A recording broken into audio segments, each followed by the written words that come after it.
यदि आप किसी वस्तु को बहते पानी की सतह पर स्वतंत्र रूप से बहने दें, तो उसके द्वारा तय किए गए पथ और उसके द्वारा प्राप्त चाल आपको जल प्रवाह की तीव्रता और दिशा के बारे में एक उचित अंदाजा देगी। इसी प्रकार किसी विद्युत क्षेत्र में धनात्मक आवेश पर लगने वाले बल की दिशा हमें विद्युत क्षेत्र के पथ के बारे में जानकारी देती है, जिसे विद्युत क्षेत्र रेखाओं द्वारा दर्शाया गया है। हमारा उद्देश्य है विद्युत क्षेत्र रेखाओं की अवधारणा को समझना। आवेश Q वाले किसी धनावेशित चालक के चारों ओर क्षेत्र की कल्पना करने के लिए उसके विद्युत क्षेत्र में गति के लिए स्वतंत्र एक इकाई धनात्मक आवेश पर विचार करें। उस पर लगने वाले बल की दिशा हमें चालक के चारों ओर विद्युत क्षेत्र रेखाएं प्रदान करती है, जो इससे निकलती है अरीय रूप से बाहर की ओर बढ़ती है। किसी ऋणावेशित चालक के लिए विद्युत क्षेत्र रेखाएं अरीय रूप से अंदर की ओर निर्दिष्ट होती हैं और उस पर समाप्त होती हैं।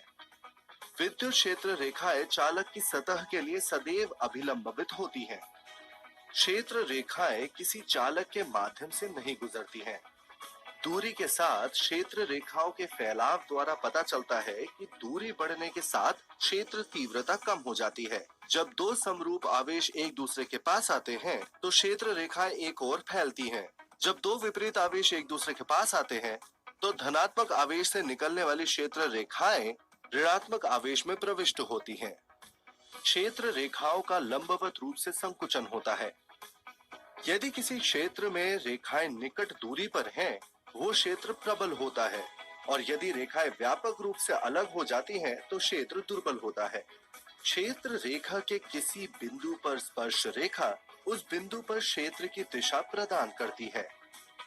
समान और विपरीत आवेश वाली दो समांतर प्लेटों के बीच विद्युत क्षेत्र रेखाएं समानांतर और समदूरस्थ होती हैं।